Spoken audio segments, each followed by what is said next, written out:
السلام عليكم ورحمة الله تعالى وبركاته. الحمد لله نحمده ونستعينه ونستغفره ونعوذ بالله من شرور أنفسنا ومن سيئات أعمالنا. من يهده الله فلا مضل له ومن يضلل فلا هادي له. وأشهد أن لا إله إلا الله وحده لا شريك له وأشهد أن سيدنا محمدا عبده ورسوله. ربي زدني علما وارزقني فهما. رب اشرح لي صدري ويسر لي أمري واحلل عقدة من لساني. سبحانك لا علم لنا إلا ما علمتنا إنك أنت العليم. பக்தாட்சனும் சர்வஜீவ தயாபரனுமாகிய எல்லாம் வல்ல அல்லாஹ்வை போற்றி புகழ்ந்து ஆரம்பம் செய்கின்றேன். ஸலவாத்தும் சலாமும் நம் உயிரின் மேலான கண்மணி நாயகம் ஸல்லல்லாஹு அலைஹி வஸல்லம் அவர்கள் மீதும், அவர்களை உண்மையாக பின்பற்றிய உத்தம தோழர்கள், தாபியன்கள், தபா தாபியன்கள், அனைத்து மூமின்கள் மீதும், குறிப்பாக இங்கே குடும்பியிருக்கும் நம் அனைவரும் மீதும் என்றென்று நின்றமாக கண்ணியத்திற்கு அல்லாஹ்வின் அடியார்களே, அல்லாஹ்வுடைய கருணையால் இன்றைய தினம் சூரத் குரைஷ் நபி ஸல்லல்லாஹு அலைஹி வஸல்லம் அவர்கள் பிறந்த அந்த குறைஷி குடும்பத்தினுடைய நிகழ்வுகளை பற்றி சொல்லப்படக்கூடிய ஒரு சூறா. இந்த சூறாவாகிறது மக்காவிலே அருளப்பட்டது. முதலிலே இந்த சூறாவினுடைய அர்த்தத்தை நாம் விளங்கிக் கொள்ள வேண்டும். பிஸ்மில்லாஹிர் ரஹ்மானிர் ரஹீம். லீலாஃபி குரைஷின், குறைஷிகளுக்கு நாம் மன பொருத்தத்தை விருப்பமானதாக நாம் ஆக்கியதற்காக, குறைஷி குலத்திற்கு நாம் விருப்பமானதாக ஆக்கியதற்காக, லீலாஃபினா விருப்பமானதாக ஆக்கியதற்காக.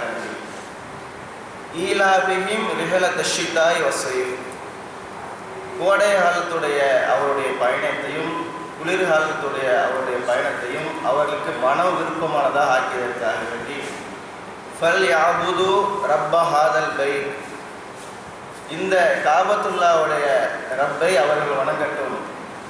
அல்லது அத்தாமஹும் மின் ஜூயின், அவன் எப்படிப்பட்டவன் என்றால் அவர்கள் பசியாக இருக்கக்கூடிய நேரத்திலே அவர்களுக்கு உணவளித்தான். வாமனஹும் மின் ஹௌஃப், அவர்கள் பயமாக இருக்கக்கூடிய நேரத்திலே அவர்களை பயமற்றவர்களாக அங்கே வாழச் செய்தான். இதுதான் இந்த சூரத்து குறைஷினுடைய அர்த்தம். நாம் அந்த குறைஷி மக்களுடைய பின்னணியை பார்க்க வேண்டும்.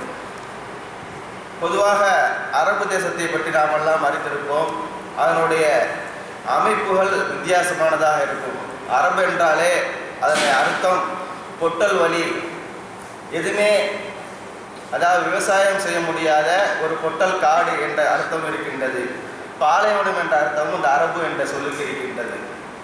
அப்படித்தான் அரபு நாடு அமைந்திருக்கின்றது. எனவே தான் அதனுடைய புவியீர்ப்பு, அந்த புவியியல் அமைப்பில் பார்த்தோமாம் சுற்றி மலைகளும் நடுவிலே மணல் பாங்கான இடங்கள், பாலைவனங்கள் தான் அதிகமாக இருக்கும். நாம் அரபுக்கு நாடுகளை பற்றி நாம் அதிகமாக தெரிந்திருப்போம். இதன் காரணமாகவே மற்ற நாட்டவர்கள் அந்த நாட்டை ஆக்கிரமிப்பு பண்ணுவதற்கு, அதிலே ஆட்சி செய்வதற்கு அவர்கள் யோசனை செய்வார்கள், தயங்குவார்கள். ஏன்னா அதனுடைய அமைப்பு அப்படி இருக்கும். கடுமையான வெயில் காலங்களில் கடுமையாக இருக்கும், குளிர்காலங்கள்லேயும் அதோடைய இது கடுமையாக இருக்கும். இப்படி ஒரு அமைப்பு. அதே மாதிரி அந்த பாலைவனத்திலெல்லாம் மாட்டிக்கிட்டால் அவங்க இந்த அமெரிக்க போரில் நடக்கும் போதெல்லாம் அந்த அமெரிக்க படைகள் பட்ட திண்டாட்டங்கள் எல்லாம் நாம் கேள்விப்பட்டிருக்கோம். கடுமையானதாக இருக்க அந்த புழுதி காற்றுலாம் சமாளிக்க முடியாது. அல்லாஹ் ஜல்ல ஷானுவத்தால் அப்படிப்பட்ட ஒரு அமைப்பே அந்த அரபு நாட்டுக்கு வைத்திருக்கின்றான். அந்த அரபு நாட்டிலே அந்த காபத்துல்லா அமைந்த இந்த இடத்தை அல்லாஹ் ஜல்ல ஷானுவத்தால் அப்பொழுது நபி இப்ராஹிம் அலைஹிஸ்ஸலாம் அவர்களை வைத்து அங்கே அவனுடைய அந்த இல்லத்தை எழுப்பச் செய்தார். முதலாக அவர்கள் தங்களுடைய மனைவி ஹாஜரா அலைஹிஸ்ஸலாம் அவர்களையும் மகனார் இஸ்மாயில் அலைஹிஸ்ஸலாம் அவர்கள் குழந்தையாக இருக்கக்கூடிய நேரத்திலே சஞ்சலமற்ற ஆள் அரவரமற்ற அந்த பொத்தல் பூமியில் தான் கொண்டு போய் விட்டுவிட்டு வந்தார்கள்.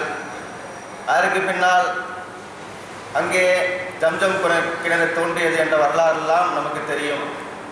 அந்த கிணறு தோன்றிய பின்னால் தான் அங்கே தண்ணீர் இருக்கின்றது என்ற அடிப்படையில் மக்கள் அங்கே வந்து குளியலை அமைத்து கொண்டார்கள். அவருடைய ஹாஜரா அலைஹிஸ்ஸலாம் அவருடைய அனுமதியோடு.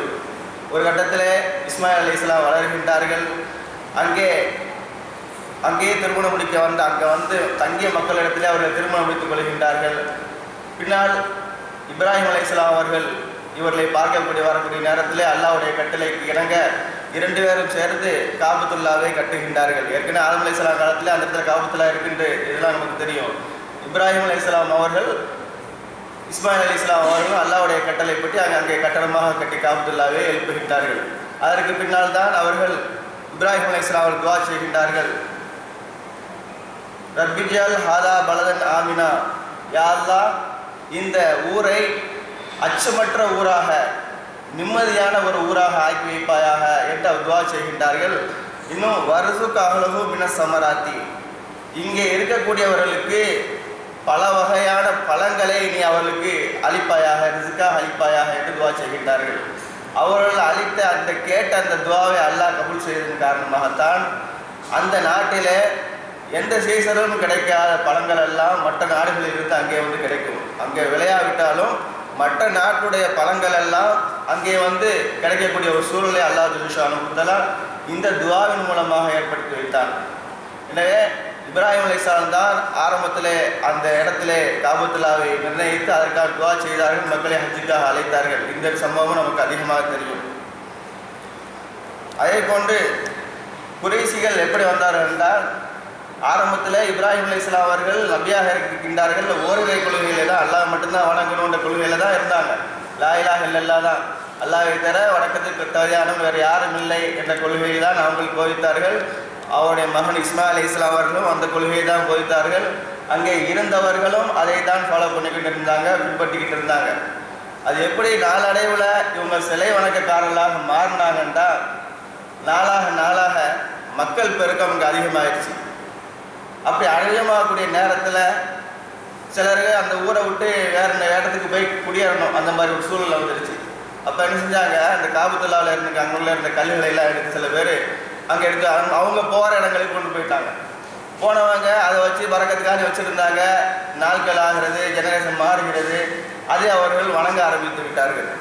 இப்படி இதுவே பிற்காலத்தில் சிலை வணக்கமாக ஆகிவிட்டது. அல்லாவே அவங்க ஏற்றுக்குருவாங்க, அல்லாஹ் தான் ரப்பு, அதில் அவங்களுக்கு சந்தேகம் இல்லை. ஆனால் இந்த சிலைகளும் தனக்கு உதவி செய்யும், அல்லாஹ்விடத்திலே நெருக்கி வைக்கும் என்ற மனநிலைக்கு அவங்க வந்துட்டாங்க. இது ஒரு கட்டம். இப்படி இதே ஒரு சம்பவம் சரித்திரம் இப்படியும் சொல்லிக்கின்றது. அதே போன்று அந்த குறைஷி குலத்தில் குஜா கோத்திரம் என்ற ஒரு கோத்திரம் இருந்தது. அதாவது அந்த அரபு நாட்டு அந்த கோத்திரத்தில் அதில் அம்ருமுட லொஹை என்ற ஒரு மனுஷன், ஒரு ஆள் ரொம்ப ஃபேமஸானவர், ரொம்ப பிரபலியமாக நல்ல செயல்கள் செய்துக்கிட்டே இருந்தார். நல்ல தான தர்மம் செய்வார், மக்களுக்கு பிரச்சனை தீர்த்து வைப்பார். அதனால அவரை மக்கள் தலைவராக்கினாங்க. இப்படி அவருடைய புகழ் அங்கே வாங்கி இருந்துச்சு அரபு நாட்டில். ஒரு கட்டத்தில் இவர் என்ன சொன்னாலும் மக்கள் கேட்க மாதிரி ஒரு சூழ்நிலை இருந்துச்சு. இப்படி இருக்கக்கூடிய நேரத்தில் இவர் ஒரு நாள் ஷாமுக்கு பிரயாணமாக போகிறாரு, அங்கே வியாபாரத்துக்காக வேண்டி. போனவர் அங்கே பார்க்குறாரு, அங்கே ஷாமுடைய மக்கள் எல்லாம் சிலையில் வச்சு வணங்கிக்கிட்டு இருக்காங்க. இதை பார்த்து அவனுடைய அந்த வழிபாடுகள் இவர் மனசுக்கு கொஞ்சம் தொட்டுருச்சு. இதை பார்த்துட்டு இது ஒரு நல்ல முறையாக தெரியுது அப்படின்னு அவர் மனசை அதில் லகிச்சு போன மனசை என்ன செஞ்சு அவர் சிலையை வாங்கிட்டு வந்தார் அங்கேருந்து. அதுக்கு இந்த சிலைக்கு பேர் வந்து ஹூல் என்ற ஒரு சிலை, ஹுபூல் என்ற ஒரு சிலை. அந்த சிலையை வாங்கிட்டு வந்தவன் கண்ணெடுத்து வைக்காம காபத்துல்லாவே கொண்டு போய் வச்சுட்டாங்க. அது வச்ச பின்னாடி மக்கள் நினைச்சாங்க, இவர் ஒரு நல்ல மனுஷன், இவர் செய்கிறதுலாம் நல்லா தான் இருக்குன்னு ஏற்கனவே நம்பிக்கிட்டு அந்த மக்கள் என்ன செஞ்சாங்க, இந்த சிலையை பார்த்ததும் இது ஒரு கடவுள் போல, இது அல்லாவுக்கு நெருக்கமான ஒரு செலவு போல அப்படின்னு நினச்சிட்டு அதையும் வணங்க ஆரம்பிச்சுட்டாங்க. அல்லாஹ் வணங்குறாங்க, அதையும் வணங்க ஆரம்பிச்சுட்டாங்க. இப்படி நாளடைவில் அந்த நாட்டுக்கு 2-3 முக்கியமான சிலைகள், லாத் உஸ்ஸா அப்படின்ற ஒரு முக்கியமான சிலை, ஒவ்வொரு நாட்டு அரபு நாட்டில் ஒரு மூளைக்கும் ரொம்ப ஃபேமஸான சிலைகளை கொண்டு வைக்க ஆரம்பிச்சுட்டாங்க. அதுவே அவங்களுக்கு பழக்கமாக போயிடுச்சு. இப்போவும் அல்லாஹ் தான் காபத்துல்லாவுடைய ரப்பு, அல்லாஹ் தான் நினச்சிருந்தாங்க. ஆனால் இந்த சிலைகளும் தனக்கு உதவி செய்யும் அப்படின்ற ஒரு மனநிலைக்கு வந்து அதே நாளடைவில் அவர்கள் சிலை வணக்கக்காரர்களாக ஆகுவதற்கு ஒரு காரணமாக ஆயிடுச்சு. இப்படி தான் அவங்கள்ட்ட அந்த சிலை வணக்கம் பூந்துருச்சு. அதே போன்று அவங்கள்ட்ட வந்து சில மூட நம்பிக்கைகள் இருந்துச்சு. எதை செஞ்சால் என்ன செய்வாங்கன்னா, ஒரு செயலை செய்யணும்னா அதில் நல்லது கெட்டது எப்படி நம்ம தீர்மானிக்கணும்னு அவங்க முடிவு பண்ணாங்கன்னா, அம்புல அந்த காலத்துல அம்பு எறிவாங்க, ஈட்டி எறிவாங்க, அம்பு விடுவாங்க. அந்த அம்புல என்ன செய்வாங்க, ஒரு செயலை செய்யணும், அது நல்லதா கெட்டதான்டா ஒரு இதில் ஆம்னு எழுதுவாங்க, இன்னொதில் இல்லைன்னு எழுதுவாங்க, இன்னொன்றில் ஒன்றுமே எழுத மாட்டாங்க. இதை குளிக்கு போட்டு பார்ப்பாங்க, அதில் ஆம்னு வந்தால் அந்த காரியத்தை செய்வாங்க, இல்லைன்னா அந்த காரியத்தை செய்ய மாட்டாங்க. ஒன்றுமே இல்லையா மறுபடியும் திருப்பி போடுவாங்க, அதில் மறுபடியும் எதில் வருதோ அதை எடுத்து செயல்படுத்துவாங்க. இப்படி ஒரு மூட நம்பிக்கை அவங்கள்ட்ட இருந்துச்சு. அதே போன்று ஏதாவது ஒரு தப்பு ஒருத்தர் செஞ்சுட்டாண்டா பரிகாரமாக என்ன செய்யறதுனாலும் அந்த மாதிரி 2 3 இதில் அம்புல எழுதுவாங்க, இதுக்கு இது பரிகாரம், இதுக்கு இது பரிகாரம். அந்த அம்பு குலுக்கி போடுவாங்க. எதில் என்ன பரிகாரம் வருதோ அந்த பரிகாரத்தை எடுத்து அந்த குற்றவாளிக்கு அவங்க சொல்லுவாங்க. இந்த மாதிரி ஒரு பழக்கம் அவங்கள்ட்ட இருந்துச்சு. அதே போன்று ஒரு ஆள் வெளியூர்லேருந்து வராரு, நானும் பேசி குளம் தான், உங்க கூட குளத்தை சேர்ந்தவன் தான் அப்படின்னு சொல்லும் போது அவங்களுக்கு சந்தேகம் இருந்தால் என்ன செய்வாங்க, 3 அம்பை எடுப்பாங்க. ஒன்று ஒரு அம்பில் மின்கும் இவர் உங்களை சார்ந்தவர் அப்படின்ற ஒரு வாசகத்தை அந்த அரபில் எழுதுவாங்க. இல்லை கைரிக்கும் உங்கள் அல்லாதவர் அப்படின்னு ஒரு வாசகத்தை எழுதுவாங்க. இன்னொன்றில் ஒன்றும் எழுத மாட்டாங்க. அப்படி அதை குலுக்கி போட்டு பார்ப்பாங்க. மின்கும்னு வந்தால் இவர் நம்ம சொல்கிறவர் கரெக்டு தான், நம்ம குலத்தை சேர்ந்தவர் தான், தன்னோட சேர்த்து வச்சுக்கிடுவாங்க. கைரிக்கும்னு வந்தால் நம்ம குலத்தை சாராதவர்டா, அவர் அப்படியே இவர் அரபு குலத்தை சேர்ந்தவரில் வந்திருக்காரு, பஞ்சம் முளைக்கா எங்கே இருக்கட்டும் அப்படி மாதிரி விட்டுருவாங்க. 3வது வந்துச்சாக்கும் அவரை எதையுமே சேர்க்க மாட்டாங்க, இவர் இந்த அரபு நாட்டு குலத்தே கிடையாது அப்படின்ற மாதிரி ஒரு கொள்கை. இப்படி சில மூட பழக்க வழக்கங்கள் அவங்கள்ட்ட இருந்துக்கிட்டே இருந்துச்சு. அதே போல் சகுனம் பார்ப்பாங்க. அவங்க ரொம்ப ஏதாவது ஒரு காரியம் செய்யணும்னா வெளியில் பார்ப்பாங்க, பறவை அடிக்குதா, அந்த பறவை இருந்தால் அந்த பறவை விரட்டுவாங்க. அந்த பறவை வலது பக்கமாக போனிச்சாக்கும் ஆஹா இது நல்ல சகுனம், இந்த காரியம் சிறப்பாக நடக்கும் அப்படின்னு நினச்சிக்குவாங்க. நினச்சிக்கிட்டு அந்த காரியத்தை போய் செய்ய ஆரம்பிச்சிடுவாங்க. அது இல்லை இடது பக்கம் போனிச்சாக்கும் இது செய்யக்கூடாது அப்படின்னு அந்த காரியத்தை தள்ளி போட்டுருவாங்க, அந்த காரியத்தை செய்யவும் மாட்டாங்க. இப்படி ஒரு மூட பழக்கவங்களுக்கும் அவங்கள்ட்ட இருந்துக்கிட்டு இருந்துச்சு. ஆனால் இஸ்லாத்தில் மூட பழக்க வழக்கம் இருக்கா அப்படின்னா, இஸ்லாத்தில் மூட பழக்க வழக்கங்கள் அந்த சகனம் பார்ப்பதெல்லாம் கிடையாது. எல்லாமே நல்ல நேரம் நல்ல நாட்கள் தான் அல்லாஹ் படைச்சு வச்சிருக்கிறான். ஆனால் சில கட்டங்கள் நபி ஸல்லல்லாஹு அலைஹி வஸல்லம் அவங்க பிரயாணம் போகிறதுக்கு வியாழக்கிழமை அந்த மாதிரி நாட்கள் எல்லாம் தேர்ந்தெடுத்து நல்ல நாட்களை அவங்க அதான் இந்த வியாழக்கிழமை நாட்களில் அவங்க சில காரியங்களை செஞ்சுருக்கிறாங்க. அதே போல் நபி ஸல்லல்லாஹு அலைஹி வஸல்லம் இந்த மாதிரி சில விஷயங்களில் நல்ல நாட்கள், கெட்ட நாட்கள் கிடையாது. வெளியில் போவாங்கன்னா நபி ஸல்லல்லாஹு அலைஹி வஸல்லம் யாராவது யா ரப்பா லாபத்தை கொடுக்கக்கூடியவரே, யா ரஷீத் நேர்வழி யாருன்னரே அப்படின்ற மாதிரி யாராவது சொல்லும் போது நபி ஸல்லல்லாஹு சந்தோஷப்படுவாங்க, நல்ல செய்தி கேட்கும்போது. ஆனால் கெட்ட செய்தின்னு ஒன்றும் கிடையாது, கெட்ட சகுனம் இஸ்லாத்தில் கிடையாது. எல்லா நாட்களும் நல்ல நாள் தான். ஆனால் நல்ல நேரங்கள் நபி ஸல்லல்லாஹு அலைஹி வஸல்லம் அந்த வியாழக்கிழமை நாட்களில் பயணம் மேற்கொள்வது, அதே மாதிரி இந்த மாதிரி நல்ல செய்தி கேட்கறத வச்சு சந்தோஷப்பட்டிருக்காங்க. இப்போ இதுவும் இஸ்லாத்தில் அனுமதிக்கப்பட்டது. ஆனால் இவங்க மாதிரி ஒரு காரியத்தை செய்ய போகிற நேரத்தில் அந்த பறவை விரட்டி விட்டு வலது பக்கம் போனிச்சாக்கும் அது செய்யலாம், இடது பக்கம் போனால் செய்யக்கூடாதுலாம் இதெல்லாம் கிடையாது. அது மிகப்பெரிய ஒரு மூட நம்பிக்கை. ஆனால் நம்மளே சில பேர் என்ன செய்கிறாங்கன்னா, ரொம்ப பழமை காலத்தில் ஊறி போனவங்களாம் அடிச்சுவாங்க. வெளியே போகிற நேரத்தில் யாராவது ஒரு விதவை போயிட்டாலோ அல்லது பூனை குறுக்க போனாலோ இது சகுனம் சரியில்லை அப்படின்னு காரணத்தை தள்ளி போடுறக்கூட ஆளுக்குள்ள நம்ம ஆளுல சில பேர் இருந்துட்டு இருக்காங்க, பழைய ஆளுக்கள். அதெல்லாம் ஒரு மூட நம்பிக்கையானது. அதே மாதிரி சில பேர் என்ன செய்வாங்க, போகிற நேரத்தில் ஆஹா இவனா வந்துட்டான், இவன் மூஞ்சில் முடிச்சாலே விளங்காத, இந்த காரியம் நடந்த மாதிரி தான் அப்படின்னு சொல்லிட்டு போவாங்க. அவங்க நினைக்கிறது கிடையாது, இவன் இன்னும் பெரிய அல்லாஹ்வுக்கு ரொம்ப நெருக்கமான ஆள் மாதிரியும், இவர் 5 வகுத்து கரெக்டாக தொழுது அல்லாஹ் ஏற்றுக்கிட்ட மாதிரியும், மற்ற எல்லா கடமையும் சரியாக நினச்சி அல்லாஹ்வுக்கு ரொம்ப நெருக்கமாக இருக்கிற மாதிரியும், இவர் போய் இன்னொரு ஆள் கூட்ட போய் அவர்னால இவர் காரியம் எடுத்துக்கிற மாதிரிலாம் அவங்க இவர் பேசிக்கிருக்காரு. ஆனால் இவர் நிலைமை என்னென்னு அவருக்கு யோசனை பண்ணி பார்க்கறது கிடையாது.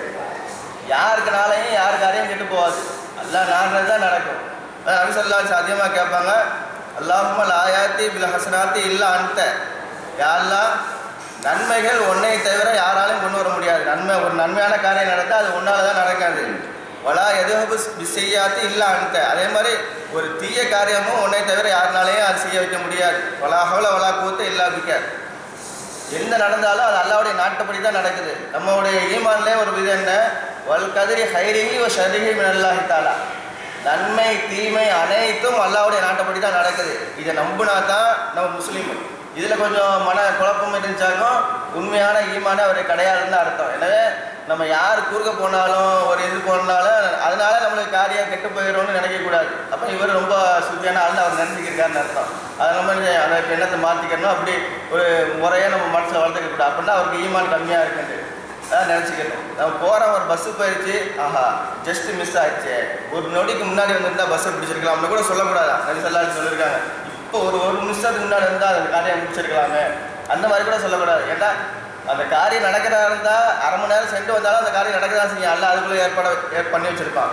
நடக்கக்கூடாதுன்னா நம்ம எவ்வளோ முன்னாடி வந்திருந்தா கூட நடக்காது தான். அதனால் அல்லாவுடைய நாட்டம் தான் எல்லாம் நடக்குது. அதுக்காக நம்ம எல்லாம் தாமதமாக போகணும், எதுவுமே நம்ம லேசியாக இருக்கணும் அப்படின்னு கிடையாது. நம்ம செய்கிறது செய்யணும் கரெக்டாக. அப்படி மிஸ் ஆகிடுச்சா, சரி அல்லாவுடைய நாட்டம் அப்படின்னு என்ன வரணும். அப்போந்தான் வல்கதிரி ஹைரியும் ஷரியும் அல்லாஹி தாலான்ற அந்த இதுக்கு வரணும். நன்மை தீமை அனைத்தும் அல்லாவுடைய நாட்டப்படி நடக்குது அப்படின்ற ஒரு அந்த இதில் நம்ம கரெக்டாக இருக்கிறோம் அப்படின்னு இருக்கும் இல்லைங்களா. இன்ஷால்லா அந்த மாதிரி இந்த இதையே நம்ம ஞாபகம் வச்சுக்கணும். அதே போல் இப்ராஹிம் அலைஹிஸ்ஸலாம் அவர்கள் மார்க்கத்தில் அவங்க பின்பற்றி இருந்தாலும் அவங்க சிலை வணக்கத்துக்கு மாறிட்டாங்க. இருந்தாலும் சில நல்ல பழக்க வழக்கம் அந்த குறைசிகள்கிட்ட இருந்துச்சு. அது என்ன நல்ல பழக்கம் அப்படின்னா, அவங்க ஹஜ்ஜு செய்வாங்க, உம்ரா செய்வாங்க. அதே மாதிரி ஹஜ்ஜுக்கு வர்றவங்களுக்கு தண்ணி கொடுக்கறது, அவங்களுக்கு சாப்பாடு கொடுக்கறது, அந்த மாதிரி பராமரிக்கிறது, காபத்துல்லா பராமரிக்கிறது, இந்த நல்ல பழக்க வழக்கங்களுக்கும் அந்த குறைசிகள்கிட்ட இருந்துச்சு. இணைய வச்சுக்கிட்டு இருந்தாங்க, அல்லாஹ்வை வணங்கிட்டு இருந்தாங்க, சிலைகளையும் வணங்கிட்டு இருந்தாங்க. ஆனால் இந்த நல்ல பழக்க வழக்கங்களும் ஹஜ்ஜு காலங்களில் ஹஜ்ஜுடைய முறைகளில் வந்து கொஞ்சம் மாற்றமாக இருக்கலாம். காபத்துல்லா சுற்றுவாங்க, சிலைகளுக்கு செய்ய வேண்டிய பூஜைகளையும் செய்வாங்க, இப்படி செஞ்சுக்கிட்டு இருந்தாங்க. இந்த மாதிரி சில நல்ல பழக்க ஹஜ்ஜு செய்கிறது, உம்ரா செய்கிறது, இந்த ஒரு நல்ல பழக்க வழக்கங்களும் அந்த குறைசிகள்கிட்ட இருந்துச்சு. அதே கொண்டு அவர்கள் குடும்ப உறவை ரொம்ப பேணுவாங்க. குறைசிகள் இருக்காங்களே அரபுகள், அவங்க குடும்பத்தில் ஏதாவது ஒன்றுட்டா சும்மா இருக்க மாட்டாங்க. ஒரு குடும்பத்தை சார்ந்தவர் இன்னொரு குடும்பத்தை திட்டாண்டா அவரை பழி வாங்க விட மாட்டாங்க. அவரை தன்னுடைய குடும்பம் சார்ந்தவர் கஷ்டப்படுறாண்டா அவங்க ஹெல்ப் பண்ணுவாங்க. இந்த மாதிரி நம்மளாம் கேள்விப்பட்டிருப்பாங்க. குறைசிகள் எப்படி இருந்தாங்க, ஒரு ஒரு ஒரு ஆளுடைய தோட்டத்தில் இன்னொரு ஆளுடைய ஒட்டகம் பெஞ்சு வச்சுட்டு வருஷக்கணக்காக சண்டை பிடிச்சி கிடந்தாங்களாம். தலைமுறையாக சண்டை பிடிச்சி கிடந்தாங்களாம். ஒரு கட்டத்தில் எதுக்கு சண்டை பிடிச்சுன்னே தெரியாமலாம் சண்டை பிடிச்சிட்டு இருந்திருக்காங்க. அந்த அளவுக்குலாம் இருந்திருக்கிறாங்க அந்த குறைசி மக்கள் வாழ்ந்துருக்கிறாங்க.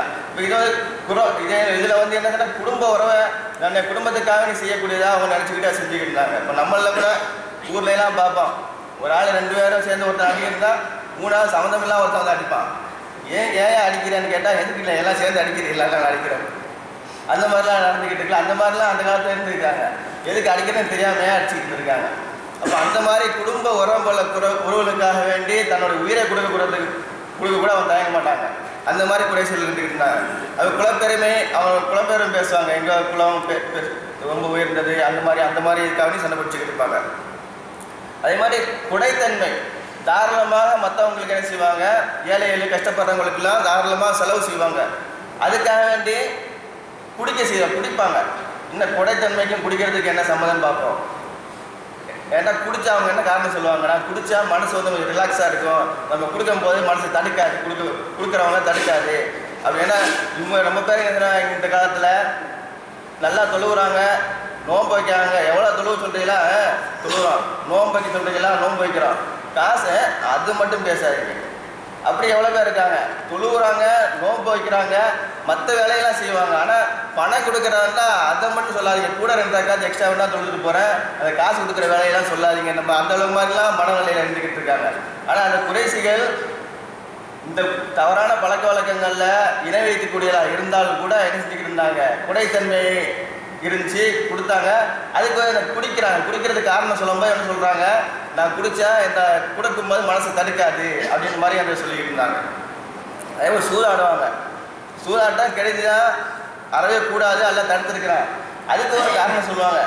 இந்த சூதாட்டத்தில் செய்வாங்க, அதுலேயே ஒரு நல்லது செஞ்சுக்கிட்டு இருந்தாங்க. சூதாடுவாங்க.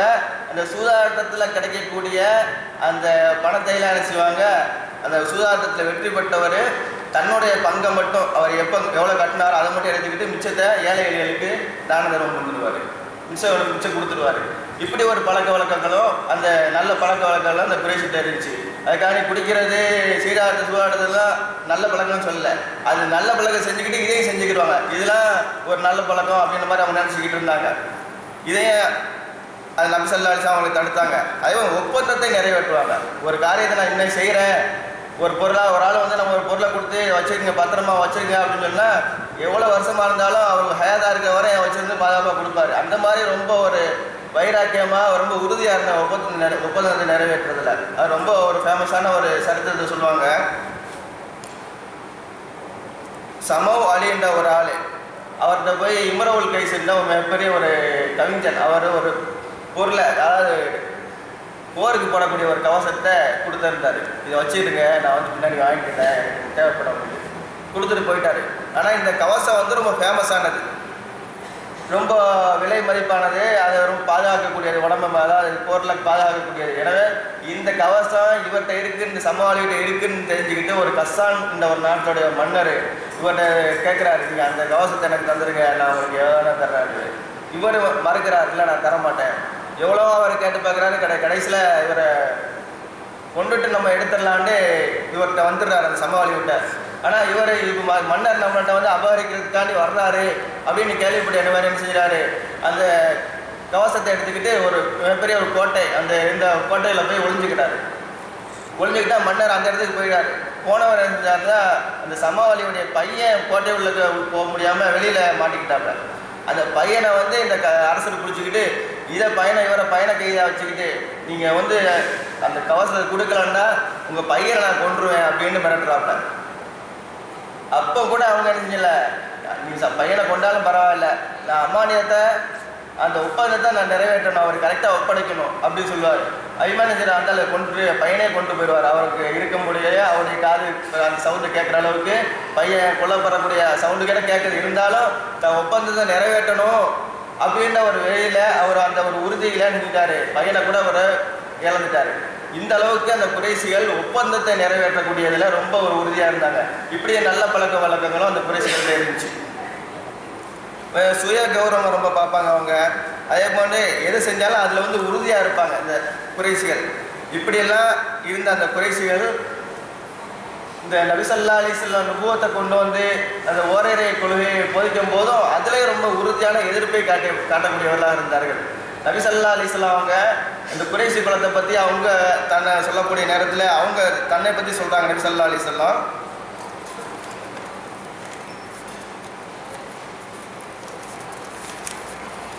நான் வந்து அல்லாஹ் ஜல்ல ஷானஹு தஆலா என்னை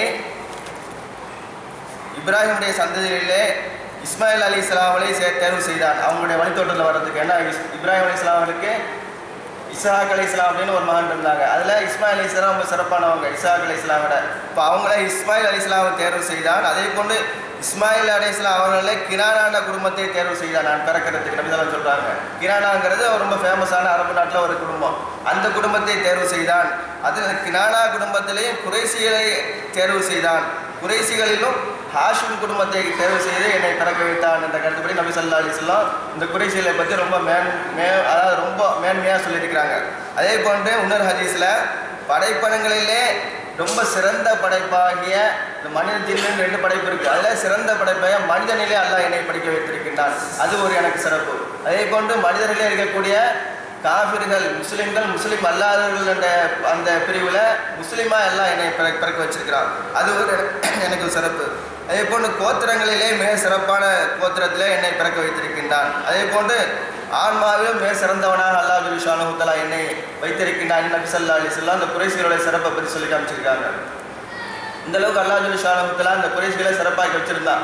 அவங்க இணை வைக்கக்கூடியவர்களாக இருந்து அல்லாஹ் ஜல்ல ஷானஹு தஆலா அவர்களை அந்த அளவுக்கு சிறப்பாக வைத்திருக்கிறார். குறைஸ் என்ற பதத்துக்கு அது வந்து ஒரு வகையான ஒரு மீன், ரொம்ப பலம் பொருந்திய மீன் என்று அந்த குறைசிக்கு என்று சொல்லப்படும். அது ஒரு அர்த்தம் இந்த குறைசிக்கு இருக்குது.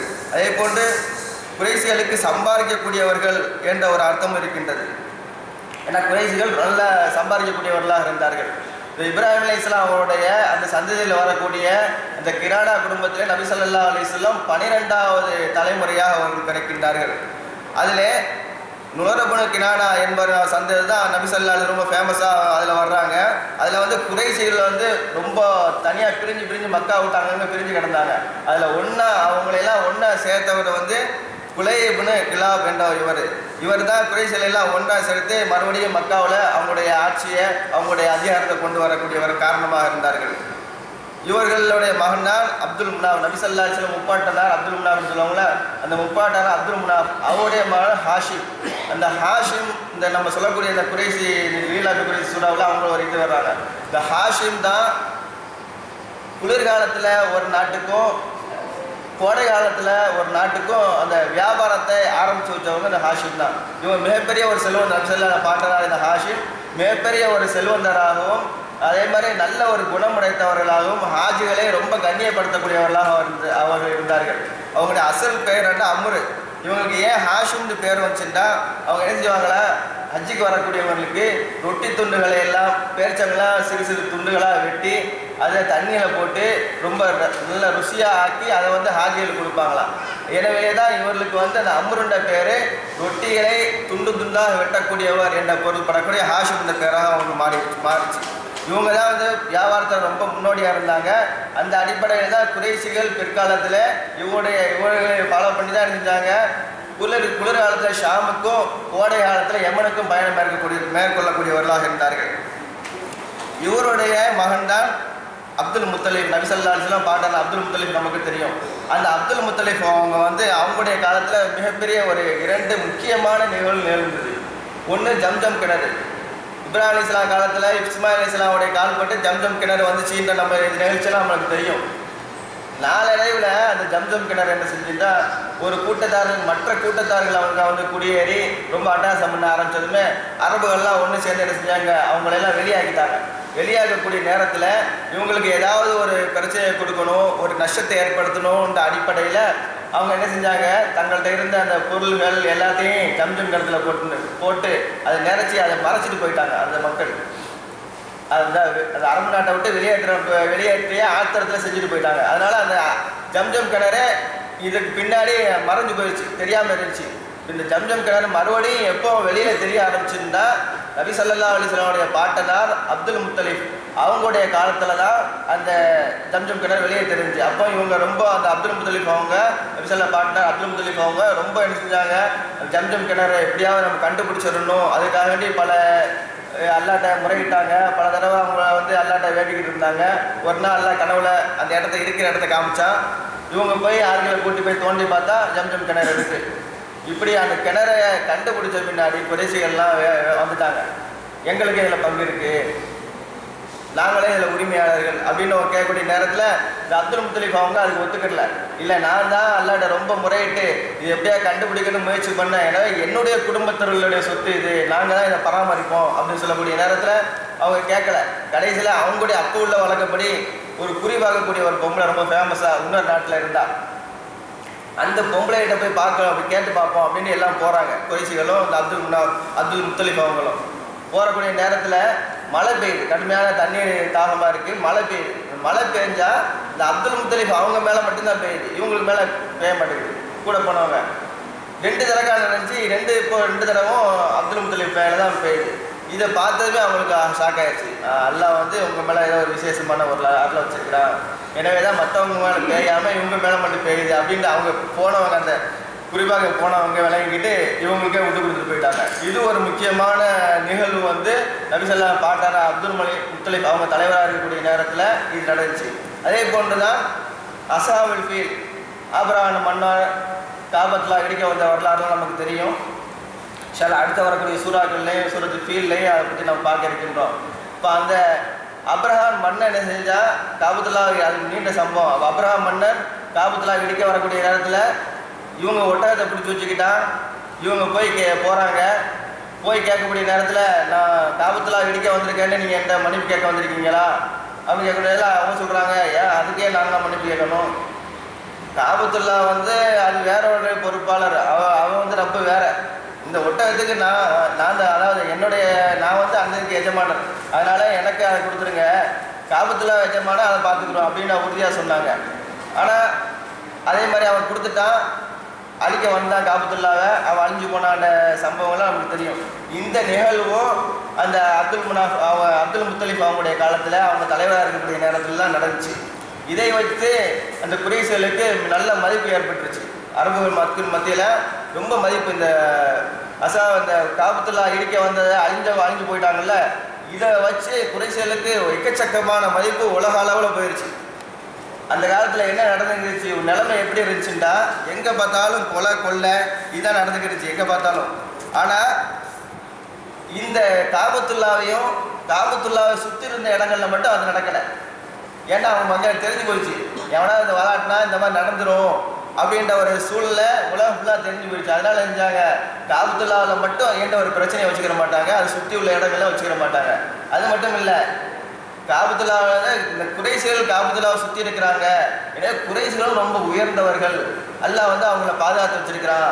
நம்ம இவங்கள்ட்ட போய் நம்ம வேலையை காமிச்சா கூட நமக்கும் ஆபத்து வந்துடும் அப்படின்ற மாதிரி ஒரு எண்ணம் பரவலாக மக்களுக்கு மத்தியில் வந்ததன் காரணமாக இவங்க என்ன செஞ்சாங்க, ரொம்ப அச்சமற்றவர்களாக இருந்தார்கள்.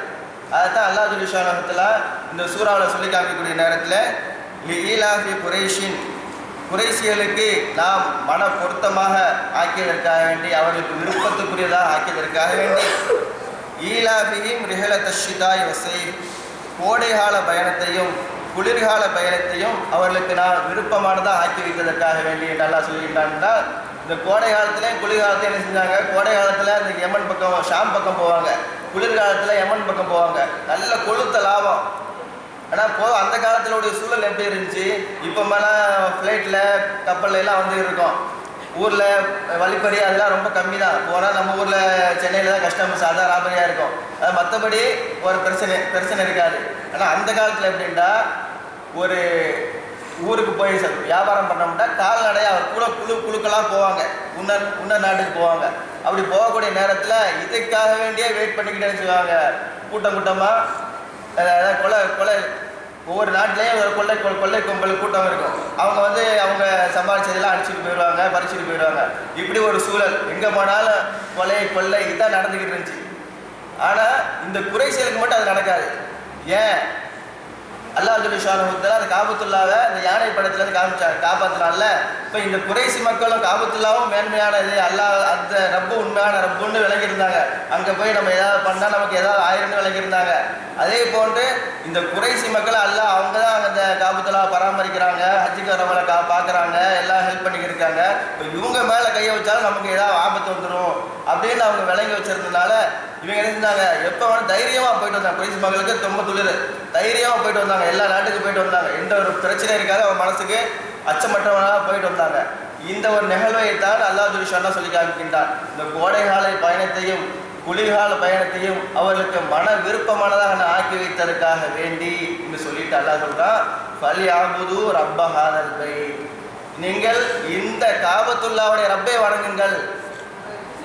ஏன்னா அவங்க வணங்கிட்டு அல்லாஹ் வணங்கியிருந்தாங்க, மற்ற கண்டது கடையெல்லாம் வணங்கிட்டு இருந்தாங்க. இவ்வளவு சிறப்புகள் அல்லாஹ் செஞ்சு வச்சுக்கிருக்கான், இவ்வளவு சிறப்புகளை செஞ்சிருக்கான். அச்சமற்றவர்களாக ஆக்கி அல்லாஹ் அடுத்த இதில் சொல்கிறான், அல்லது அத்தாமாக மின்ஜோயும் ஆமனகும் மின் ஹவுஃப், அவர்களுக்கு பசிக்கு அவர்கள் உணவளித்தான், இன்னும் அச்சமற்றவர்களாக அவர்கள் ஆக்கி வைத்தான், பயம் இல்லாமல்.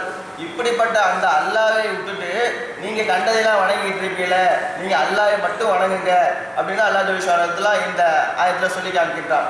எனவே அல்லாஹ் ஜல்ல ஷானஹு அவர்கிட்ட சொல்கிறதெல்லாம் என்ன, இவ்வளவுலாம் சிறப்பு செஞ்சு வச்சுருக்கவங்கள காபத்துல்லா பராமரிக்கிறீங்க. சரி, இந்த காபத்துல்லா வச்சு உங்களுக்கு எத்தனை சிறப்புகள். வெளியூருக்கு போனால் அச்சமற்றவர்களை நல்லா வியாபாரம் பண்ணி திரும்பி வர்றீங்க. இந்த ஊரைய ஒரு விளைச்சல் இல்லாத ஊராக வச்சுருந்தோம், ஒரு அதாவது தானியங்கள் விளையாத ஊராக வச்சுருந்தோம்.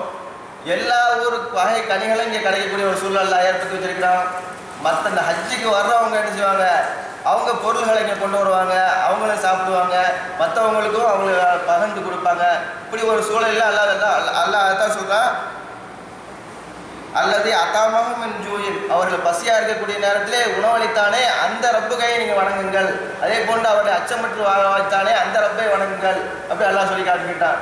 இப்படி உங்களை நீங்கள் பசியாக இருப்பீங்க, இந்த விளைச்சலே இல்லை, இந்த காபத்தெல்லாம் வச்சு தான் நீங்கள் வந்து நல்லா வயிறார சாப்பிட்றீங்க, நல்லா அச்சமற்றவர்களாக இருக்கீங்க. இந்த ஒரு சூழ்நிலை இருக்கும்போது இந்த ரப்பை விட்டுட்டு நீங்கள் கண்டது கடையில் வணங்கிட்டு இருக்கீங்களே, ஃபல்யஅபுது ரப்ப ஹாதல் பைத், நீங்கள் இந்த காபத்துல்லாவுடைய ரப்பை நீங்கள் வணங்குங்கள் என்று அல்லாஹ் ஜல்ல ஷானஹு அவர்கள் சொல்லி காமிக்கின்றான். இந்த குறைஷிகள் அப்படி செஞ்சாங்க. ஒரு கட்டத்தில் மாறிட்டாங்க, நமக்குலாம் தெரியும். அந்த ஆரம்பத்தை சொல்லி காமிச்சார்ல அந்த குறைஷியோட சூறாவை நம்ம விளக்கமாக சொல்லிக்கிட்டு இருக்கோம். அப்புறம் நபி ஸல்லல்லாஹு அலைஹி வஸல்லம் வந்தாங்க, அவங்க மனம் மாறினாங்க. இந்த குறைஷிகள் இப்படியெல்லாம் வெளியூரில் போய் அச்சமற்ற சூழ்நிலையில் சம்பாரிச்சுட்டு வந்தாங்க, பல பழக்க வழக்கங்களை பழகிட்டு வந்தாங்க, பல நாட்டுடைய நட்பு கிடச்சிச்சு. இது ஒரு இஸ்லாம் வளர்றதுக்கு ஒரு காரணமாக அமைஞ்சிச்சு பிற்காலத்தில். ஏன்னா நபி ஸல்லல்லாஹு அலைஹி வஸல்லம் ஆரம்பத்தில் ரொம்ப எதிர்த்தாங்க. ஒரு கட்டத்தில் எல்லாம் முஸ்லீம் ஆகிட்டாங்க, அரபுலகம் ஃபுல்லாக முஸ்லீம் ஆகிடுச்சு. அப்புறம் இஸ்லாத்தை எத்தி வைக்கிறதுக்கு இந்த பழைய முன்னாடி அந்த பழக்க வழக்கங்கள்லாம் இருக்குல்ல, அந்த பல நாடுகளுக்கு போயிட்டு வந்து வியாபாரம் வியாபாரம் செஞ்சது, வணிகம் செஞ்சு இந்த பழக்க வழக்கத்தை அவங்களுக்கு ஒரு மூலதாரணமாகி அவங்க எல்லா நாட்டுக்கும் அவங்க போய் சாதாரணமாக போய் செஞ்சாங்க. இஸ்லாத்தை எத்தி வைக்கிறதுக்கு அது ஒரு காரணமாக இருந்துச்சு. இப்படி தான் அல்லாஹ் ஜல்லுஷானஹு வ தஆலா அந்த மக்களுக்கு செய்த அந்த உபகாரத்தை எல்லாம் சொல்லி காமிச்சு இப்படிப்பட்ட அல்லாஹ் வணங்கன்னு சொல்லி காமிச்சு அவங்க பின்னாடி எல்லாம் மாறிட்டாங்க. நம்ம அந்த சூறாவுடைய அர்த்தத்தை நம்ம இந்த விளக்கத்தை நம்ம சொல்லிக்கிட்டு இருக்கோம். இது நமக்கும் ஒரு படிப்பினை. நான் இதுக்கு முன்னாடி சொன்ன 2 சூறாக்கள்லையும் அல்லாஹ் ஜல்லுஷானஹு வ தஆலா அந்த மக்களுக்கு செய்த உபகாரத்தை சொல்லி காமிச்சிட்டு அல்லாவுக்கு நீங்கள் நன்றி செலுத்துங்க, நன்றி உள்ளவர்களாக இருங்க அப்படின்னு சொல்லி காமிக்கிட்டான். நாம் என்ன செய்யணும்? அல்லாஹ் இவ்வளவு உபகாரம் செய்திருக்கின்றானே, நாமும் அல்லாவுக்கு நன்றி உள்ளவர்களாக எந்த ஒரு சூழலிலும் நன்றி மறவாதவர்களாக இருக்க வேண்டும் என்பதை நமக்கு யாவும் வளர்த்திருக்காங்க தான் அல்லாஹ் ஜல்லுஷானஹு வ தஆலா அவன் ஒரு உபகாரத்தை சொல்லி காமிச்சிட்டு நீங்கள் இப்படி செய்யுங்க, எனக்கு நன்றி உள்ளவர்களாக இருங்க, என்னையே வணங்குன்னு சொல்லி காமிக்கின்றான். அல்லாஹ் தன்னுடைய அருமையான திருமணை சொல்லி காமிக்கிற நேரத்தில் இதா மஸ்ஸல் இன்சான் லுர்ரு தஆனா லி ஜம்பிஹி, ஒரு மனுஷனுக்கு ஒரு கஷ்டம்னு வந்துருச்சாக்கும் அவன் எப்படி அவரை அல்லாஹ் அழைக்கிறானா, அல்லாஹ் துவா செய்கிறான், அவன் படுத்துக்கிட்டு துவா செய்கிறான், அவன் காயுமான் உட்காந்துக்கிட்டு நின்றுக்கிட்டு எல்லா நிலையும் அல்லாஹ் அழைக்கிறான். பலம்மா கஷ்புனா அனுபு, நான் அவனை விட்டு அந்த எந்த கஷ்டத்தை நீக்கணும்னு அவன் கேட்டானோ அந்த கஷ்டத்தை நான் மட்டும் அவனுக்கு நீக்கின பின்னாடி அவனுக்கு நிலைமை எப்படின்னா மர்ற காலம் எதுவுனா இலா லுர்ர மஸ்ஸஹு, என்னைக்கு எப்படி கூப்பிடாத மாதிரி போய்கிட்டே இருக்கான். அல்லாஹ் சொல்றான், கஷ்டமாக இருக்கும் போது நின்றுக்கிட்டு உட்காந்துக்கிட்டு படுத்துக்கிட்டு எல்லா நேரத்துலையும் அல்லான்னு சொல்லிக்கிட்டு இருந்தவன் அந்த கஷ்டம்லாம் போன பின்னாடி எதுவுமே நடக்காத மாதிரி என்னையே கூப்பிடாத மாதிரி போய்கிட்டே இருக்கிறான் அப்படின்னு அல்லாஹ் சொல்லி காமிக்கிட்டான். எனவே நாம் என்ன பார்க்குற இந்த உலகத்தில் பார்க்குற எத்தனை மக்கள் ரொம்ப கஷ்டம் ஒரு சிரமம் வரக்கூடிய நேரத்தில் வார்த்தைக்கு வார்த்தை அல்லா இன்ஷா அல்லாஹ் மாஷா அல்லாஹ் சாதாரணமாக பழங்கிட்டே இருக்கும். ஆனால் அல்லாஹ் கொஞ்சம் பணத்தை கொடுத்துட்டா வைங்களேன், அந்த பக்கமே திரும்ப மாட்டாங்க, பள்ளியாச பக்கம் திரும்ப மாட்டாங்க, அந்த இந்த மாதிரி பேச்சு அதிகமாக வராது. இப்படி மனிதர்கள் இருக்காங்க. இவங்களுக்கெல்லாம் ஒரு படிப்பை இந்த மாதிரி ஆயத்துக்கெல்லாம் ஒரு படிப்பினையாக தான் இருக்கணும். அதான் அல்லாஹ் சொல்லியிருக்காங்கன்னா நம்மளை கூப்பிட்ற கஷ்டம் வரக்கூடிய நேரத்தில் நம்ம அதை நீக்கிட்டோம்னா என்னமோ நம்மள்கிட்ட கேட்காத மாதிரி நம்ம அதை நீக்காத மாதிரி போய்கிட்டே இருக்கிறோம் அப்படின்னு அல்லாஹ் சொல்லி காமிக்கிட்டான். அதே போன்று அல்லாஹ் சொல்லி காமிக்கின்றான், ஃபதுகுரூனி அதுக்குருக்கும் வஷ்குரூலி வலா தக்ஃபுரூன், நீங்கள் என்னை நினைங்கள், என்னை திக்ரு செய்யுங்கள், நானும் உங்களை திக்ரு செய்கின்றேன். வஷ்குரூலி, எனக்கு நீ நன்றி உள்ளவர்களாக இருங்கள், நன்றி பாராட்டுங்கள். வலா தக்ஃபுரூன், மாறு செய்யாதீர்கள் என்று அல்லாஹ் சொல்லி காமிக்கின்றான். ஒரு தடவை உமர் ரலியல்லாஹுடைய காலத்தில் உமர் ரலியல்லாஹு அவர்கள் காபத்துல்லாஹ் போயிருக்கிறாங்க. இப்போ தவா செய்யும் போது ஒரு ஆள் என்ன செய்கிறாங்கன்னா, யா அல்லாஹ் என்னை குறைவானவர்களை கூட்டத்தில் சேர்த்து வைப்பாயாக, யா அல்லாஹ் என்னை குறைவானவர்களை கூட்டத்தில் சேர்த்து வைப்பா. தாவா செஞ்சுக்கிட்டு இருக்கும் போதே அவர் அப்படியே சொல்லிக்கிட்டே சுற்றுறாரு. உங்களுக்கு வேற குழப்பமாயிடுச்சு, என்னப்பா குறைவானவர்களை கூட்டத்தில் சேர்க்க சொல்லி இப்படி சொல்லி துவாச்சிக்கிறீங்கள, நீ வாங்கின கூப்பிட்டு என்ன குறைவானவர் கூட்டத்தில். அல்லாஹ் ஒரு குர்ஆன் ஆயத்தில் ஒரு விஷயத்தை சொல்லி காட்டிருந்தான், அதாவது கலீலும் மின் இபாதிய ஷுக்கூர், என்னுடைய அடியார்களை மிக சொற்பமானவர்களே தவிர நன்றி உள்ளவர்களாக இல்லை, மிக சொற்பமானவர்கள் தான் நன்றி உள்ளவர்களாக இருக்கின்றார்கள் என்று அல்லாஹ் சொல்லி காட்டிட்டான். அந்த மிக சொற்பமான நன்றி உள்ளவர்கள் கூட்டத்தை அல்லாஹ் என்னை சேர்த்து வைப்பாயாக என்று நான் துவா செய்கின்றேன் என்று அந்த மனிதன் சொல்கிறான். அதான் உமர் ரலியல்லாஹு அவங்களும் ஆச்சரியப்பட்டு அவங்களும் அந்த மாதிரி அல்லாஹ்ட்ட துவா செய்ய ஆரம்பிக்கின்றாங்க. எனவே அல்லாஹ்வே சொல்லி காண்பிக்கின்றான், என்னுடைய அடியார்களிலே மிக சொற்பமானவர்கள் தான் எனக்கு நன்றி உள்ளவர்களாக இருந்து கொண்டிருக்கின்றார்கள் என்று. எனவே நாம் இந்த நிகழ்வை அல்லாஹ் சொல்லி காண்பிக்கின்றானே, இவ்வளவு நியமத்திலே வழங்கியிருக்கின்றானே, ஒவ்வொரு நியமத்தாக நாம் நினைத்து பார்த்து நன்றி உள்ளவர்களாக ஆக வேண்டும். நியமத்தின் தான் எத்தனையோ விதமான, ஒரு ஆள் படிச்சிருக்கிறாரு, எந்த வழியில் படிச்சிருக்கிறானோ அவரை தொழுவனோ திக்ர் செய்யணும் மட்டும் கிடையாது, எந்த வழியை அல்லாஹ் அந்த திறமையை கொடுத்துருக்கானோ அந்த திறமையை மினிமமாக யூஸ் பண்ணி காசு வாங்கிடலாம். அதை பணம் கொடுத்து வாங்க முடியாத டாக்டராக இருக்கிறாரு, அவருக்கு நல்ல ட்ரீட்மெண்ட் கொடுக்குறாரு, நல்ல சுகமாகுதுன்னா அவர்கிட்ட நான் வசதி வாய்ப்புள்ளவங்க மட்டும்தான் போக முடியும், ஏழைகள்லாம் நெருங்கவே முடியாது. அப்பாயின்மெண்ட் வாங்குறதுக்கு பல நாட்கள் ஆகும். அப்படி ஒரு சூழ்நிலை. இந்த மாதிரி அல்லாஹ் அவங்க நியமத்தை கொடுத்துருக்காரு. இந்த நியமத்தை என்ன செய்யணும், அந்த ஏழைகளுக்கு கொடுக்கணும். இதுதான் அல்லாஹ்வுக்கு அவர் செய்யக்கூடிய நன்றியாக இருக்கும். ஒரு வக்கீலுக்கு படிச்சிருக்கிறாருன்னா அவர் ஏழை எளியவர்களை பார்த்து அவர்களுக்கு கம்மியான ஃபீஸை கூட வாங்காமல் செய்யலாம். அந்த அளவுக்கு பணக்காரங்களை வாங்கி கொடுக்கிறாங்க. ஏழைகளுக்கு அவர்கள் தர்மமான முறையில் இலவசமாக செய்கிறது தான் அவங்க அல்லாஹ்வுக்கு செய்யக்கூடிய நன்றியாக இருக்கும். அதே போன்று எத்தனையோ துறைகள், எத்தனையோ வல்லுநர்கள் இருந்து கொண்டிருக்கின்றார்கள். அந்த வல்லுநர்கள் அது அதாவது தெரியணும்னு ஆசைப்படுறவங்க, வசதி வாய்ப்பை இல்லாதவங்க, அவங்களுக்கு இலவசமாக அதை சொல்லிக் கொடுக்கறதுக்கு முன் வரக்கூடிய நேரத்தில் தான் இவர்கள் அன்றி உள்ள அடியார்களாக இருந்து கொண்டிருக்கின்றனர். வெறும் தொழுகை, நோன்பு, ஜக்காத் இது மட்டும் இது கிடையாது. அவர்கள் அல்லாஹ் கொடுத்த அந்த திறமையை அவர்கள் அதை கிடைக்க முடியாத வசதி வாய்ப்புகள் இல்லாதவர்கள் அதற்காக இயங்கக்கூடியவர்களுக்கு இலவசமாக கொடுக்கறதுக்கு முன் வர வேண்டும். இதுவும் அல்லாஹ்வுக்கு செய்யக்கூடிய நன்றிகளோடு முக்கியமான ஒரு நன்றியாக இருந்து கொண்டிருக்கின்றது. இதே அல்லாஹ் ஜல்ல ஷானுஹு எதிர்பார்த்து கொண்டிருக்கின்றார்.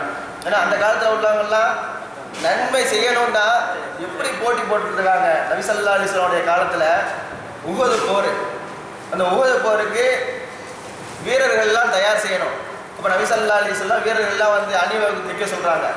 அந்த அணிவகுத்து நிற்கக்கூடிய அந்த நேரத்தில் ஸல்லல்லாஹு அலைஹி வஸல்லம் பார்வை இருந்தாங்க. யாராவது சின்ன பசங்க இருக்காங்களா, அப்படி இருந்தால் அவங்கள வந்து அனுப்பி விட்டுடலாம் அப்படின்னு. அது பார்க்கக்கூடிய நேரத்தில் பார்த்தா ஒரு சின்ன மூஞ்சா தெரியுது, அதாவது வயசு கம்மியாக தெரியுது. அவள் பக்கத்தில் பார்க்குறாங்க, ஹைட்டாக தெரிகிறாரு. ஆனால் இந்த மூஞ்சிக்கு எதுவும் சம்மந்தம் இல்லை. எனக்கு கீழே குடிஞ்சு பார்க்குறாங்க, காலை அவனுக்கு நின்றுக்கிட்டு அப்படியே காலை அப்படி நுனியில் நிற்கிறாரு. மறுபடியும் இப்படி ஆகிடுறாரு. கீழே பார்த்தா மறுபடியும் நபி ஸல்லல்லாஹு மேலே பார்க்குறாங்க, அப்படி எழுதுறாரு. மறுபடியும் எழுதுறாரு, கீழே கொஞ்சம் அப்படி நபி ஸல்லல்லாஹு சிரிச்சுட்டாங்க. இப்போ அவருடைய ஆர்வத்தை பார்த்து நபி ஸல்லல்லாஹு அலைஹி வஸல்லம் அவரை அந்த போரில் சேர்த்துக்கிட்டாங்க. அதே போல போய்கிட்டே இருக்கிறாங்க. இன்னொரு ஒரு சிறுவர் வர்றாரு. அந்த சிறுவரை பார்க்குறாங்க. அவர் வயசு கம்மியாக இருந்தாலும் முகத்தில் உடலை பார்த்தா ரொம்ப ரொம்ப நல்ல ஒரு வீரமான ஆளாக தெரியுது. ஒரு போர் வீரருக்கு உள்ள தகுதி தெரியுது. அவரை என்ன செஞ்சாங்க, அவரை வேணாம் நபி ஸல்லல்லாஹு அலைஹி வஸல்லம் சொல்கிறாங்க. ஆனால் அவங்க அண்ணனுடைய அவர் அழுவ ஆரம்பிச்சுட்டாரு. உடனே நபி ஸல்லல்லாஹு அலைஹி வஸல்லம் உங்கள் அண்ணனுடைய ரெக்கமெண்டில் அவரை சேர்த்துக்கிட்டாங்க. அவங்க அண்ணன் வந்து சாது இப்னு அபீ வக்காஸ் ரலியல்லாஹு அன்ஹு, அவங்க சிபாரி செய்கிறாங்க, அவரை சேர்த்துக்கிட்டாங்க. அப்படி போய்கிட்டு இருக்க நேரத்தில் இன்னொரு சிறுவர், ரொம்ப சிறுவனாக தெரிகிறார். அவரை நபி ஸல்லல்லாஹு அலைஹி வஸல்லம் சேர்க்கல. நீங்கள் ரொம்ப சின்ன பிள்ளையா இருக்கீங்க, வேணாம் அடுத்த போருக்கு வாங்க. இல்லை யாரும் சொல்ல, நீங்கள் அவரை மட்டும் சேர்த்தீங்களா? இல்லை அவர் பெரிய ஆளாக இருக்கிறாரு, தோட்டத்தில் பெரிய ஆளாக இருக்கிறாருல, அவர் இல்லை. இப்போ அவருக்கு எனக்கு சண்டை, நாங்கள் 2 பேரும் மல்யுத்தம் பண்ணுறோம். 2 பேரில் யார் வின் பண்ணுறோமோ, நாங்கள் வெற்றி பண்ணுறோமோ அவரை நீங்கள் இது பண்ணுங்க. சரி நபி ஸல்லல்லாஹு அலைஹி வஸல்லம் சேர்த்துக்கிட்டாங்க. அவங்கள வந்து 2 பேரையும் விட்டா ஃபர்ஸ்ட் ரவுண்டில் இந்த ஆள் இந்த சிறுவராக இருந்தவர் வந்து இந்த ஆஹாஜ் பவனாக இருந்த அந்த சிறுவரை வந்து தள்ளி விடுறாரு. மோதி அவரை ஃபர்ஸ்ட் ரவுண்ட்லேயே நாக் அவுட் பண்ணிடுறாரு. இதை பார்த்து நபி ஸல்லல்லாஹு அலைஹி வஸல்லம் 2 பேரையும் சேர்த்துக்கிறாங்க. இதில் நமக்கு என்ன விளங்குது, இப்போ போய் அந்த காலத்தில் போர்லாம் எப்படி நடந்துச்சு, இந்த காலத்தில் மாதிரி வீட்டில் உட்காந்து பட்டனை தட்டினா அங்கே போய் வெடிக்காது. நேருக்கு நேராக போய் சண்டை பிடிக்கணும். நேருக்கு நேராக வாழை வச்சு இட்டியை வச்சு சண்டை பிடிக்கிற அந்த போரில் அந்த சின்ன பிள்ளைகள் கூட, சிறுவர்கள் கூட தனக்கு அந்த ஷஹாதத்து கிடைக்கணும் அப்படிங்கிறதுக்காக வேண்டி, ஷஹீதுடைய அந்தஸ்து கிடைக்கிறதுக்காக வேண்டி போட்டி போட்டு நபி ஸல்லல்லாஹு அலைஹி வஸல்லம் அதை நான் கலந்துக்கிறேன் இருந்திருக்காங்க. அதுக்காக வேண்டி பல இந்த ஹிக்மத்தான வேலையெல்லாம் பண்ணியிருக்கிறாங்க. எப்படியாவது நம்ம சேர்த்துக்கிறோம் அப்படின்னு சொல்லிட்டு அந்த அளவுக்கு நன்மை செய்யக்கூடிய விஷயத்தில் சஹாபா பெருமக்கள் போட்டி போட்டுக்கிட்டாங்க. எப்படியாவது அல்லாஹ்வுடைய பிரியத்தை பெறணும், எப்படியாவது அல்லாஹ்வுடைய நெருக்கத்தை பெறணும் அப்படிங்கிறதுக்காக வேண்டி எந்த ஒரு வழியெல்லாம் நமக்கு தெரியுமோ அதையெல்லாம் யூஸ் பண்ணியிருக்கிறாங்க. ஆனால் இன்றைக்கு நம்ம என்ன செய்கிறோம், அது இல்லாத அல்லாஹ்வுடைய பிரியத்தை பெறறதுக்கு அந்த இபாதத் விஷயத்தில் விட்டுட்டு மற்ற உலக விஷயத்தில் தான் அவன் இவ்வளோ இருந்தால் நம்ம அதை விட ஒரு படி மேலே இருக்கணும். உலக விஷயங்களில் பல தடவை சொல்லி காமிச்சிருக்கிறோம். உலக விஷயங்களில் பண விஷயமா இருந்தாலும் சரி, பதவி விஷயமா இருந்தாலும் சரி, அதுக்கு என்ன வந்தால் ஹராமா ஹலாலா அதெல்லாம் அப்புறம் பார்த்துக்கிறோப்பா, இந்த காலத்துல எல்லாம் பேசிக்கிறாங்க தள்ளி போப்பா அப்படின்னு அவனு சொல்லுவாங்க. போச்சுக்கிட்டு இவங்க ஹராம் ஹலால பார்க்காம அதை விட்டு தன்னுடைய அந்த ஸ்டேஷனுக்கு மேலே போய்கிட்டே இருக்கணும். அதுக்கு மார்க்கமாக எதோ அதெல்லாம் தூக்கி தூர போடக்கூடிய சூழ்நிலை இருந்துக்கிட்டு இருக்காங்க. இது வந்து உலகத்துக்காக வேண்டி இந்த காலத்தில் முஸ்லீம்கள் அப்படின்னு இருந்திருக்காங்க. ஆனால் அந்த காலத்தில் அல்லாஹ்வுடைய அருள் கிடைக்கணும், அல்லாஹ்வுடைய நெருக்கம் கிடைக்கிறதுக்காக வேண்டி தன்னை உயிரை விடுறதுக்கே அவங்க தயாராக இருந்திருக்கிறாங்க. இதை அல்லாஹ் ஜல்ல ஷானுஹு அடிக்கடி தன்னுடைய திருமறையில் இந்த மாதிரி வசனங்கள் மூலமாக அல்லாஹ் சொல்லி காமிக்கின்றார். நீங்கள் எனக்கு நன்றி உள்ளவர்களாக இருங்க. ஏன்னா என்னுடைய அடியார்கள் ரொம்ப சொற்பமானவர்கள் தான் நன்றி உள்ளவர்களாக இருக்கின்றார்கள். எனவே எனக்கு நீங்கள் நன்றி உள்ளவர்களாக இருங்க, என்னை நினைங்க, நான் உங்களை நினைக்கிறேன், நன்றி உள்ளவராக இருங்க, எனக்கு நான் மாறு செஞ்சிடாதீங்கன்னு அல்லாஹ் சொல்லி காமிக்கிறார். ஏன்னா சொல்லி காமிக்கணும் தேவையில்லை. அல்லாஹ்க்கு நம்ம வணங்குறதுனால அவனுக்கு என்ன பதவி கூட போயிருதா, அவனுடைய அந்தஸ்து அவனுடைய பவர் கூட போயிருதா? ஒன்றும் கிடையாது. இந்த அல்லாஹ் ஜல்ல ஷானுஹு நம்முடைய நன்மை மறுமை வாழ்க்கை சுகமானதாக ஒரு நல்ல ஒரு அந்தஸ்து உள்ளதாக இருக்க வேண்டும் என்பதற்காக வேண்டி அல்லாஹ் ஜல்ல ஷானுஹு அப்பப்போ நமக்கு வந்து யாவப்பத்திக்கு அவனுடைய அருள் வசனங்கள் மூலமாக யாவப்பத்திக்கிட்டே இருக்கிறான். நம்ம வணங்குறதுனால நம்ம இப்படி நடக்கிறதுனால அல்லாஹ்க்கு எந்த ஒரு பெனிஃபிட்டும் கிடையாது. நமக்கு தான் நம்ம நன்மை செய்ய போகிறோம். உலக ரீதியாகவும் சரி, உலக ரீதியாகவும் நோன்பு வைக்கிறது தொழுகையிலாம் நம்ம உடம்பு ரீதியாகவும் பல நன்மைகள் இருக்குன்னு இன்று விஞ்ஞானபூர்வமாக சொல்லிக்கிட்டு இருக்காங்க. அந்த விஷயங்கள்லாம் நமக்கு தெரியும். எனவே அல்லாஹ் எது சொன்னாலும் சரி அது உலக ரீதியாகவும் நமக்கு நன்மையாக தான் இருக்கும், மறுமைக்கும் நம்ம நன்மையாக தான் இருக்கும். அந்த உண்மையை விளங்கி அல்லாஹ்வுக்கு நன்றி உள்ளவர அடியார்களாக அல்லாஹ் ஜல்ல ஷானுஹு தஆலா நம்மை வாழச் செய்வானாக. வாஹிர் தஅவானா அல்ஹம்துலில்லாஹி ரப்பில் ஆலமீன். அஸ்ஸலாமு அலைக்கும்.